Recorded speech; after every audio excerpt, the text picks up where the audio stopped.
কত? 40 টাকা মামা। 160 টাকা ফেরত দাও। কি কোন মামা 160 টাকা ফেরত দিব মানে? 160 টাকা দিব মানে বুঝতেছো না কেন চাইতেছি? 200 টাকার নোট দিছি, তোমার ভাড়া 40 টাকা। 160 টাকা ফেরত দাও।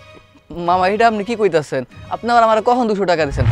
আমার মনে হয় আপনার কোথাও ভুল হইতাছে, আপনি মনে করে দেখেন। কি আমার ভুল হইতেছে? আমার ভুল হইতেছে?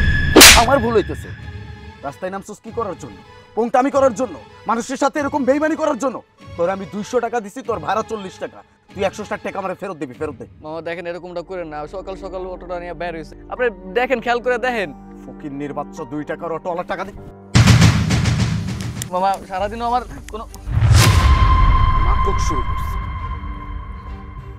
গরিব মানুষ বলে সবাই খালি মাইরা মাইরা চলে যায়।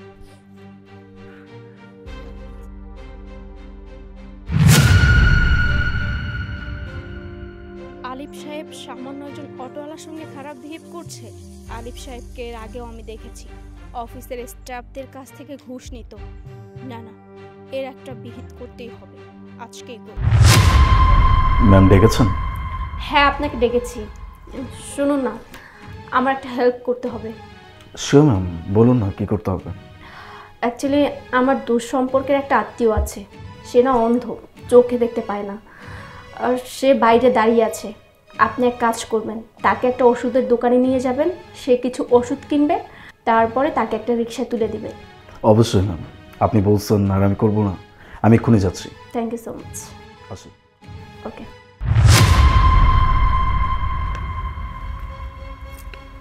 আসসালামু আলাইকুম। ওয়ালাইকুম আসসালাম। ম্যাডামের আত্মীয়? আপনি কেরা? আমি ম্যাডাম আমাকে পাঠাইছে আপনার ওষুধ কিনে দেওয়ার জন্য। টাকা নিয়ে আসছেন? টাকা আনছি। এক কাজ করেন, টাকাগুলো আমার কাছে দেন, নয়তো আপনি আবার কোথাও হারাই ফেলবেন। আচ্ছা, এই যে ব্যাগের পকেটে।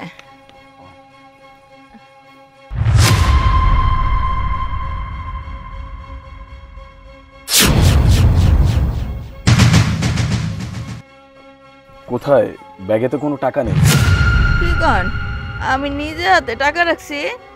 আহা, আমি তো পুরো ব্যাগ খুঁজলাম, কোনো টাকা পাচ্ছি না। আপনি ভালো করে খুঁজে দেখেন, টাকা আছে। আজব ব্যাপার, আপনি কি বোঝাতে চাচ্ছেন?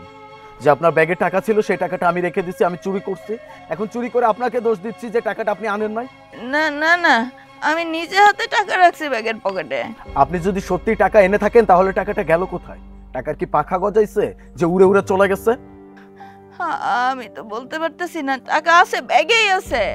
এই যে দেখেন, বয়স কিন্তু কম হয় নাই, একটা পা অলরেডি কবরের ভিতরে চলে গেছে, চোখটা পর্যন্ত খেয়ে ফেলছেন, এখনো মিথ্যা কথা বলতেছেন? লজ্জা করে না আপনার? এত বড় সাহস, আপনি আমার গায়ে হাত তুলছেন? মা, তুমি? হ্যাঁ, আমি তোর অফিসের ম্যাডাম আমাকে সব কথা বলেছে, তাই আমি নিজে এসেছি নিজে চোখে দেখার জন্য যে তুই আমার ছেলে কতটা নীচ, কতটা জঘন্য। নিজে হাতে তোকে শিক্ষা দেওয়ার জন্য এখানে এসেছি। হ্যাঁ, আমি আপনার মাকে ডেকেছিলাম কারণ আমি চেয়েছিলাম আপনার একটা বিচার হোক, আপনি বুঝতে পারেন যে আপনি যেটা করছেন সেটা অন্যায় করছেন। আপনি অফিসে গরিব মানুষদের প্রতি অন্যায় করতেন, জুলুম করতেন, কিন্তু আপনাকে ধরাটা খুব ডিফিকাল্ট ছিল। আজকে সকালে আমি যখন দেখলাম আপনি সামান্য একজন গরিব অটোওয়ালার উপরে আপনি জুলুম করছেন, সামান্য কিছু টাকার জন্য আপনি তার হকটা মেরে খাচ্ছেন, আর তখনই চিন্তা করেছি আপনার একটা বিচার হওয়া দরকার। আর আপনার বিচার আর কেউই করতে পারতো না, আপনার মাই করতে পারত, কারণ একজন সন্তানই তার মার কাছ থেকে একটা নৈতিক শিক্ষা পায়।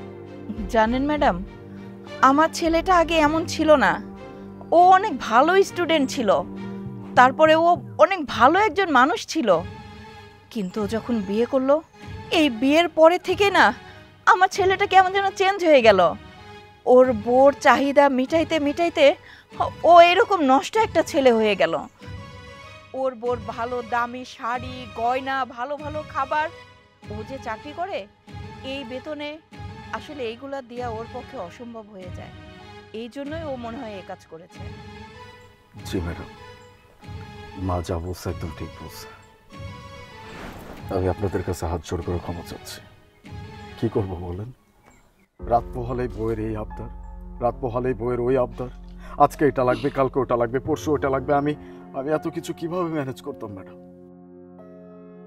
সামান্য বেতনের একটা চাকরি করি, এই চাকরির টাকা দিয়ে আমার সংসারটাও ঠিকভাবে চলে না। সেখানে এত দামি দামি গিফট দেওয়া আমার পক্ষে সম্ভব ছিল না ম্যাডাম। এর জন্য আর কোনো কুল কিনারা না পেয়ে আমি এইসব করা শুরু করে দিয়েছি। আমি কখনো এরকম করতে চাইনি ম্যাডাম, আমি মানুষের সাথে এরকম করার ছেলেই না। আমার মা আমাকে এইসব শিক্ষাই কোনোদিন দেয় নাই। আমি পরিস্থিতির শিকার হয়ে গেছিলাম। আমি আবারও আপনাদের কাছে হাত জোড় করে ক্ষমা চাচ্ছি। আমি আপনাদেরকে কথা দিচ্ছি, আমি আর ফার্দার কখনো এরকম কাজ করব না। দেখুন আলিফ সাহেব, আমি বুঝতে পারছি আপনি পরিস্থিতির শিকার হয়ে এই কাজগুলো করেছেন, কিন্তু আপনি একটাবারও এটা ভেবে দেখলেন না আপনি গরিব মানুষের হক মেরে খাচ্ছেন, আর এটা যে মস্ত বড় অন্যায়। আপনি অন্যায় করতে করতে অনেক বড় অন্যায় করে ফেলেছেন। শুনুন, আপনার বউকে আপনি বুঝান যে সাধ্যের মধ্যেই সব কিছু করা উচিত, আর আপনি যে টাকা স্যালারি পান সেই টাকা দিয়ে একটা সংসার কিন্তু খুব ভালোভাবে চলে যায়। হ্যাঁ ম্যাডাম, আপনি একদম ঠিক কথা বলেছেন। আমাদের সময় তো এত চাহিদা ছিল না, আমাদের সময় খুব অল্প টাকা ইনকাম করতো। সেই টাকার ভিতরে আমরা কত সুন্দরভাবে চলাফেরা করেছি, আবার সেখান থেকে সঞ্চয়ও করেছি।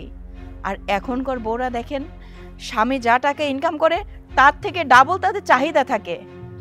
এবার আমি বুঝতে পেরেছি আমার সংসার আমাকেই ঠিক করতে হবে। আমি তাহলে যাই মা। আলিফ সাহেব, আপনি অফিসে আসুন।